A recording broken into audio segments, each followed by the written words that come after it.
Bienvenue dans ce nouveau DTC consacré aujourd'hui à un film unique, en tout cas pour moi dans l'histoire du cinéma, peut-être l'une des plus belles histoires d'amitié qu'on ait jamais vues, l'histoire de Sauver Willy. Film avec lequel moi en tout cas j'ai grandi au travers de ses suites également, mais aussi au travers de l'histoire de cet orque Keiko qui a bouleversé le monde. C'est une histoire totalement originale, un DTC très particulier que je vous propose aujourd'hui de découvrir avec moi. On y va, c'est parti, je vous emmène tout de suite dans ce nouveau DTC consacré à Sauver Willy.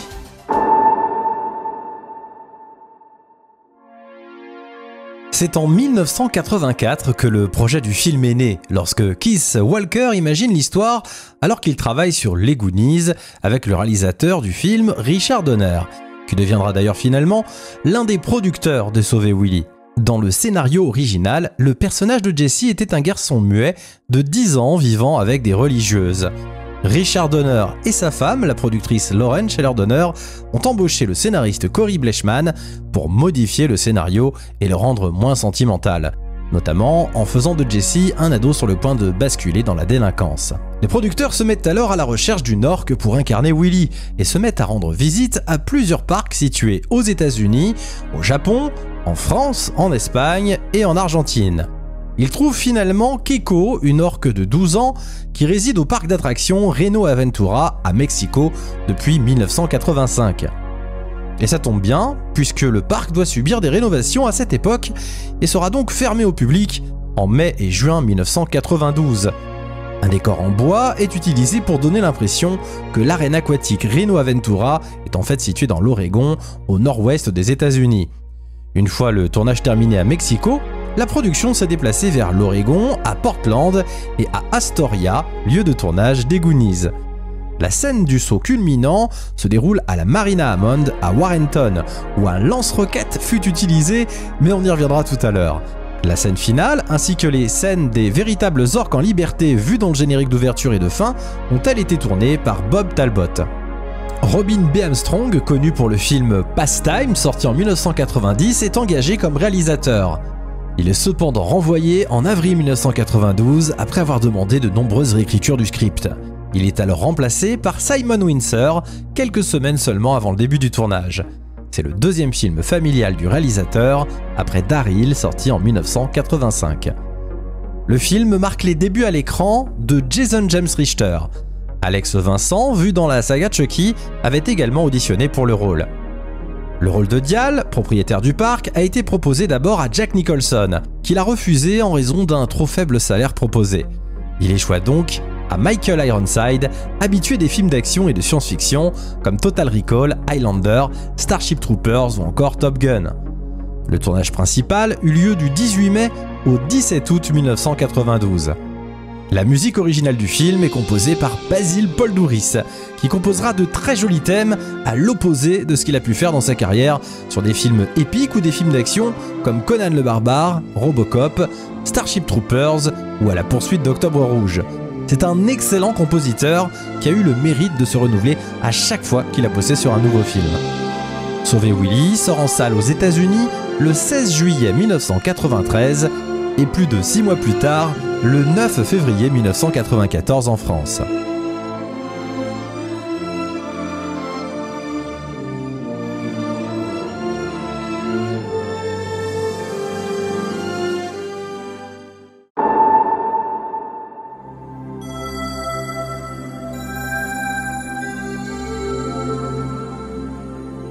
Sauver Willy, ou Free Willy en VO, est une belle histoire d'amitié entre une orque et un jeune garçon. Au début du film, Willy, une orque mâle de 3 tonnes, se fait capturer par des pêcheurs et se retrouve séparé de sa famille. Jesse a 12 ans et vit seul dans la rue. S'étant enfui de plusieurs familles d'accueil, il vit de la petite délinquance auprès d'autres enfants égarés comme lui. Une nuit, voulant fuir la police, il se retrouve par hasard dans un petit parc aquatique et finit par se faire attraper par la police. Les Greenwood, Glenn et Annie, un couple très sympa, incarné par Michael Madsen et Jane Atkinson, décident de l'accueillir chez eux dans leur maison, qui m'a toujours fait rêver. Non mais regardez-moi la vue qu'il a de sa chambre! Forcé d'effacer les graffitis qu'il a fait, il se retrouve à travailler dans le parc et fait donc la connaissance de Willy. Jesse se met rapidement à s'intéresser à l'orque et une nuit, après avoir trébuché, Willy le sauve de la noyade en le sortant de l'eau, lui sauvant ainsi la vie. On découvre Dial, interprété par Michael Ironside, dans le rôle du propriétaire du parc et grand méchant du film. Et Randolph, qui travaille avec Ray, la dresseuse. Les deux membres du parc vont se prendre d'affection pour Jessie, qui va découvrir des légendes indiennes sur les orques qui auraient la capacité de lire dans les âmes des êtres humains. Progressivement, Jessie va se rapprocher de l'orque et réussir à le dresser.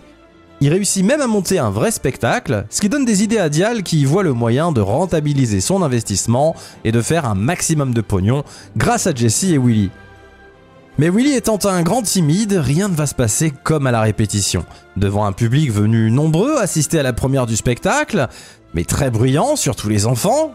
Franchement, c'est plutôt les enfants qu'on aura envie de jeter à l'eau là. Mais qu'est-ce qu'ils ont à taper sur les vitres comme des cinglés, franchement. Willy, visiblement perturbé, provoque la panique dans la foule. Dans sa nouvelle famille, Jessie, de son côté, a toujours des difficultés à s'intégrer. Vexé et déçu par ce qui s'est passé au parc, il finit par faire une fugue.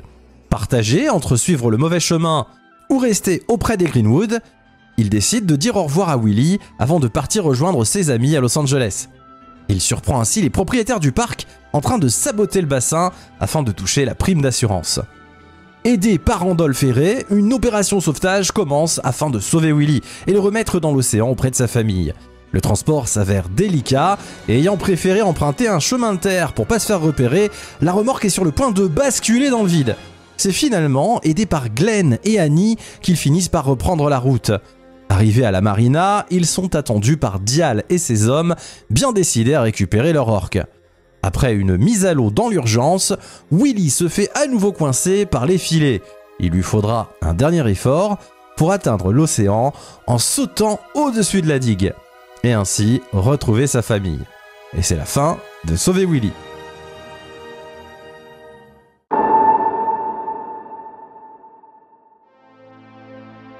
Doté d'un budget de 20 millions de dollars, Sauver Willy réalise un box-office de 153 millions, ce qui en fait un immense succès commercial en plus d'être un succès critique. Jason James Richter, qui joue le John Jesse dans Sauver Willy, a réussi, selon les mots de Simon Windsor, à construire une relation magnifique avec l'orque. Le réalisateur se souvient par exemple d'une scène que refusait de faire le cétacé. À la suite d'un accident du photographe sous-marin du film, qui s'était cassé la jambe, les dresseurs n'arrivaient pas à faire à Keiko une série d'actions. Le réalisateur a donc proposé que ce soit Jason qui essaye, et ça a marché. L'émotion que nous voyons sur le visage des acteurs est donc bel et bien réelle, car l'orque adorait l'interprète de Jessie, et leur relation est donc authentique. Le réalisateur a également expliqué les secrets de la bande originale du film, et notamment Will You Be There, la chanson du générique de fin chantée par Michael Jackson. L'origine de cette chanson est à trouver chez le dentiste. Le producteur du film, Richard Donner, était en effet en visite chez son dentiste et il croisa le roi de la pop Michael Jackson dans la salle d'attente. Il lui parla alors du film sur lequel il était en train de travailler, mentionnant une histoire d'amitié entre une orque et un jeune garçon. Immédiatement, après avoir visionné une première version du film, Michael Jackson se mit à écrire « Will You Be There ».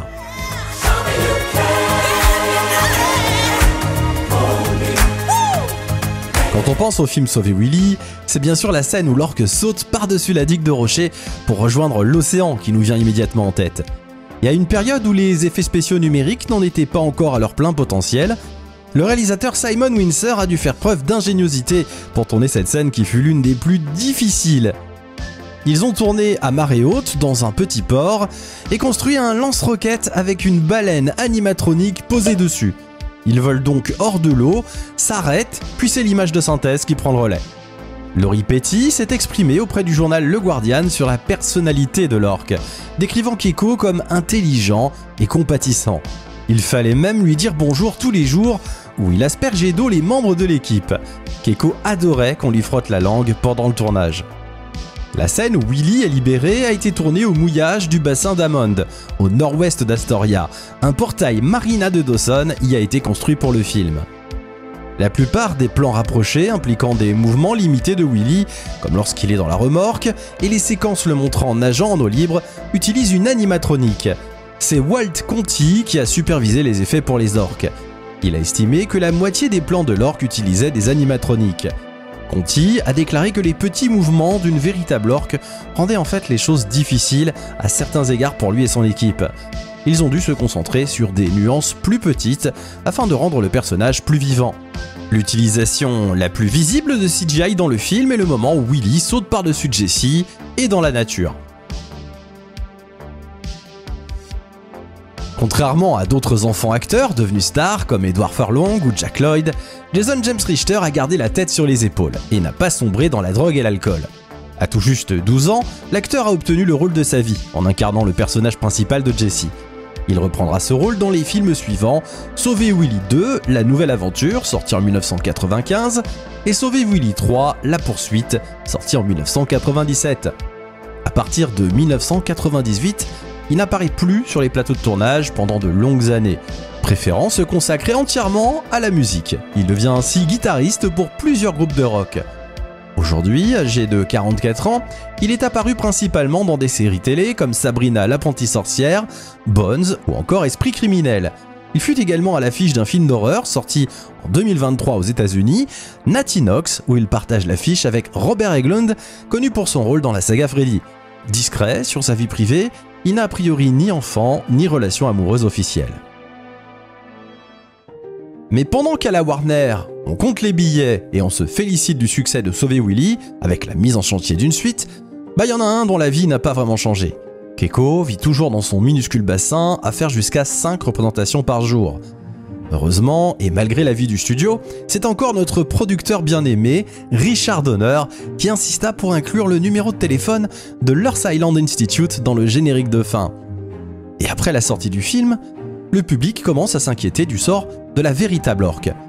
Et un élan de générosité va alors s'étendre dans le monde entier. Les membres du casting et la Warner vont se joindre au mouvement afin de sauver Keiko. Et ce sont près de 20 millions de dollars qui seront ainsi récoltés par l'organisme, soit l'équivalent du budget initial de Sauver Willy. Malheureusement, si dans le film Willy connaît une fin heureuse, retrouvant sa famille, la réalité a été très différente pour Keiko.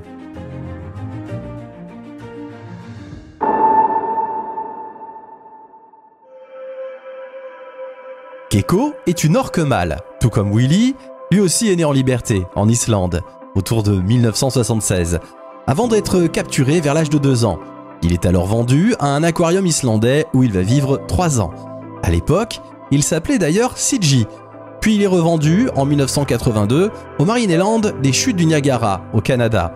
Alors que les orques parcourent près de 200 km par jour dans leur milieu naturel, Keiko lui se retrouve dans un petit bassin, dans un entrepôt couvert et sans lumière naturelle. C'est à ce moment que sa nageoire dorsale se courbe et que des lésions apparaissent au niveau de sa peau. Comme l'explique Ray, le personnage de Laurie Petty dans le film, il avait donc de l'eczéma autour des nageoires et de grosses bosses sur le corps à cause du stress.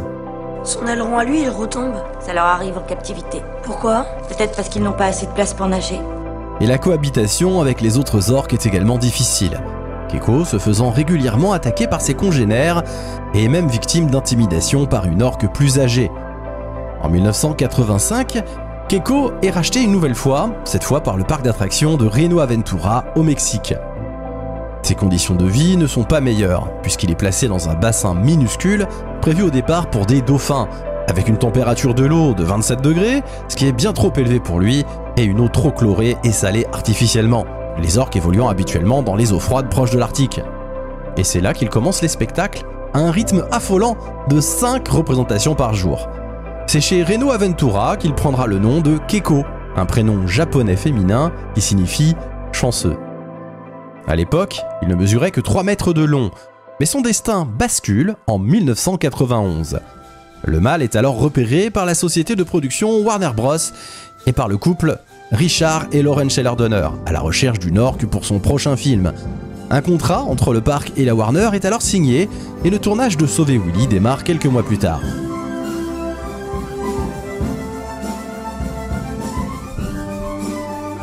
À sa sortie, le film rencontre un énorme succès planétaire, et Keiko devient une véritable star. Mais pour lui, les conditions de vie restent les mêmes, évoluant toujours dans son minuscule bassin. Et comme de nombreux orques en captivité, son état de santé se dégrade petit à petit.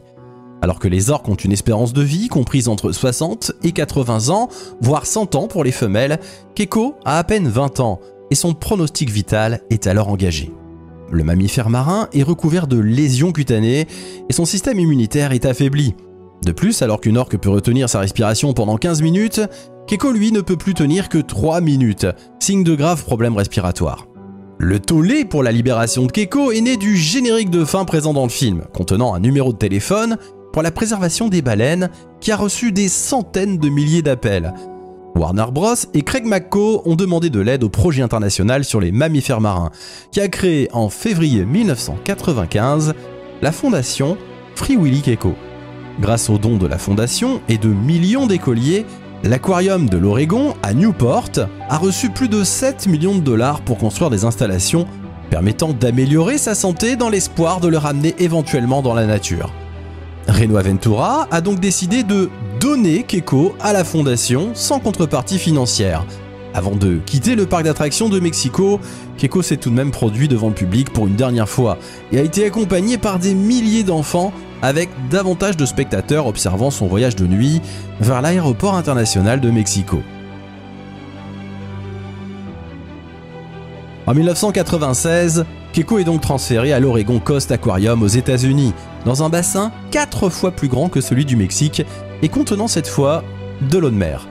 Les résultats ne se font pas attendre. Le mâle reprend du poids, plus de 450 kg lors de sa première année, ses lésions cutanées disparaissent et il sort de sa léthargie. Afin de le familiariser à ce qu'il attend dans le milieu naturel, les soigneurs lui font écouter le son d'autres orques afin de définir à quelle famille il appartient. Et comme il n'a connu que d'autres animaux en captivité, pour réveiller ses instincts naturels, on lui montre également les images d'autres orques via un écran de télévision. Keiko avait donc la télé.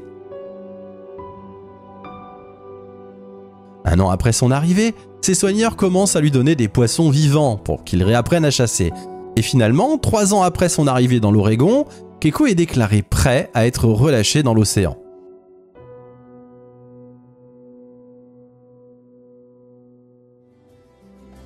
Il est alors transporté dans un container spécialisé de 9 mètres de long rempli de suffisamment d'eau salée pour le couvrir entièrement et refroidi avec des glaçons. Il a ensuite été transporté par voie aérienne à bord d'un avion C-17 Globemaster prêté par l'US Air Force. Le 9 septembre 1998, Keiko est de retour dans les eaux qui l'ont vu naître, en Islande. Il est placé tout d'abord dans une baie, fermée au départ, afin d'y poursuivre sa réadaptation. C'est en 2002, la première fois qu'une orque captive est entièrement relâchée dans l'océan. Les soigneurs lui apprennent alors à suivre un bateau, afin de le mener par la suite en pleine mer. Mais à chaque fois que Keiko rencontre un groupe d'orques, le mâle ne semble pas intéressé et retourne auprès des hommes. Il est alors décidé, toujours en 2002, de stopper toute interaction humaine avec lui. Et les résultats sont tout d'abord encourageants. Keiko se nourrit seul et surtout il s'intéresse enfin à ses congénères. Mais la balise dont il est équipé montre qu'il reste néanmoins à une distance d'une centaine de mètres des groupes qu'il suit. Le mâle est ensuite aperçu en Norvège, à quelques 1500 km de l'Islande, et là, il cherche immédiatement à interagir avec les hommes. Et comme vous le voyez sur ces images, durant l'année qui suit, alors que le public rêvait d'un Keiko libre et autonome, lui ne s'intéresse plus qu'aux humains, laissant même les enfants monter sur son dos. Keiko décède finalement le 12 décembre 2003 d'une pneumonie dans le fjord norvégien d'Arasvik à l'âge d'environ 27 ans, soit 5 ans seulement après avoir retrouvé la liberté. Ce qui est vraiment une triste fin pour lui, Keiko ne demandait qu'à vivre auprès des hommes, ces hommes qui l'ont finalement rejeté, prétextant lui rendre sa liberté. Keiko est enterré sur la plage de Taknes, en Norvège. Presque comme un homme.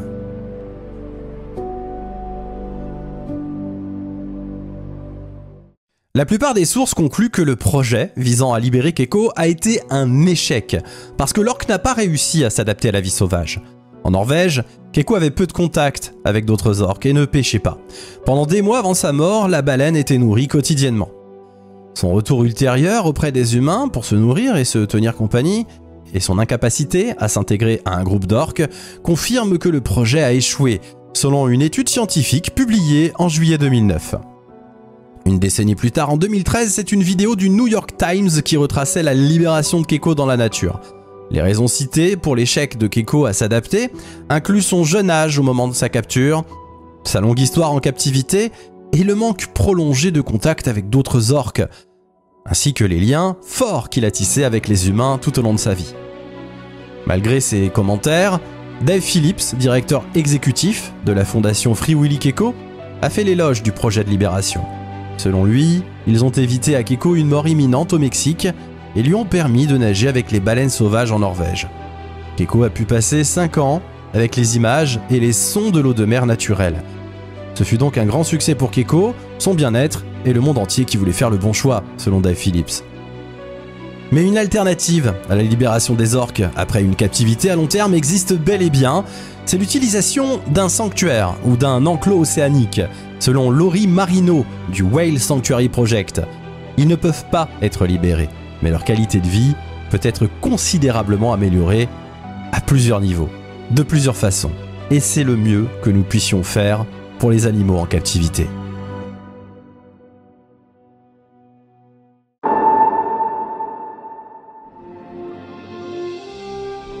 Sauver Willy est un film culte dont l'histoire a dépassé le cadre du cinéma et j'espère que vous l'aurez compris au travers de cette vidéo. Le film de ma génération. Même si l'écriture des personnages manque un peu de profondeur et d'originalité, ce n'est pas ce qu'on retient du film. Certains le trouveront peut-être mielleux ou avec des scènes trop tirées par les cheveux, mais c'est pas ça qui compte. Revoyez-le avec vos yeux d'enfant ou montrez-le aux vôtres. Le plus important, c'est l'histoire d'amitié intemporelle entre cet orc et cet adolescent. Sauver Willy fait partie des films avec lesquels j'ai grandi dans les années 90. Il a bercé mon enfance, comme d'autres dont je vous parle sur la chaîne, et c'est tout simplement l'un de mes films préférés. Je fais partie de ces millions d'enfants qui ont usé la VHS de Sauver Willy dès sa sortie. J'avais d'ailleurs à peu près le même âge que Jessie lorsque j'ai découvert le film, et je le revois toujours avec grand plaisir. Complètement fan de la bande originale composée par Basil Poledouris, avec des mélodies qui restent vraiment en tête, et je me suis jamais lassé de les écouter. Je crois même avoir eu envie de jouer de l'harmonica à cette époque. C'était quand même plus accessible que d'aller nager avec une orque. Bien entendu, mon ressenti vis-à-vis de Willy serait différent si je venais de le découvrir plus de 30 ans après sa sortie. Mais difficile de rester insensible face à ce film si la cause animale ne vous est pas indifférente. Tout le casting est parfait, mention spéciale au jeune Jason James Richter dans son tout premier rôle. Tu m'oublieras pas, hein. Moi je t'oublierai pas. Dis bonjour à ta maman pour moi. Willy, je t'aime vraiment. J'ai confiance en toi. Saute, Willy, saute! Le film est sorti 10 ans après E.T., il en reprend exactement les mêmes codes. Celui d'un orphelin ou d'un enfant souffrant de la séparation de ses parents, qui découvre un être inconnu avec lequel il va se lier d'amitié avant d'organiser une opération sauvetage. L'extraterrestre étant remplacé ici par une orque. À la différence que des orques, ça existe en vrai. Et la rançon du succès du film, c'est que le public et surtout les enfants du monde entier se sont mobilisés pour demander la remise en liberté de Keiko et se poser des questions sur l'amélioration de son bien-être. Sauver Willy a permis de sensibiliser le public sur la condition des animaux vivant en captivité et de changer le regard qu'on avait sur les orques à cette époque, qu'on voyait encore comme des baleines tueuses. Peu de films ont pu avoir autant d'influence dans la vraie vie à l'échelle planétaire, et Sauver Willy en fait partie. Si le succès du film a participé à ce qu'on s'intéresse au sort de Keiko, et plus largement à celui des dauphins et des orques en captivité, on sait aujourd'hui qu'il aurait été préférable d'améliorer ses conditions de vie plutôt que de le remettre en liberté, alors qu'il avait passé la majeure partie de sa vie en captivité. Tout l'argent dépensé pour sa libération n'a pas servi à grand chose. Keiko n'a pas pu, comme Willy, retrouver sa vraie famille dans les eaux islandaises. Il est important de continuer d'éveiller les consciences afin que les animaux en captivité soient mieux traités, compris et soignés. Après Keiko, plusieurs orques seront ainsi libérés et remis en liberté, comme ce fut le cas encore récemment en 2023 au Miami Seaquarium qui libéra Tokitae, la plus vieille orque vivant en captivité, qui retrouva sa liberté après 50 ans. Il est aujourd'hui de plus en plus envisagé d'utiliser de véritables animatronics dans les parcs aquatiques pour remplacer les véritables orques et dauphins. Keiko, malgré son destin tragique et l'échec de sa remise en liberté, a permis de changer l'image et peut-être le destin de ses congénères capturés pour être mis dans des parcs aquatiques. Plus de 20 ans après sa mort, Keiko reste l'un des mammifères marins les plus célèbres au monde. Et tel une star de cinéma partie trop tôt, il restera à jamais présent dans nos mémoires. Et c'est ce dont on doit se souvenir, car c'est la véritable histoire de Sauver Willy.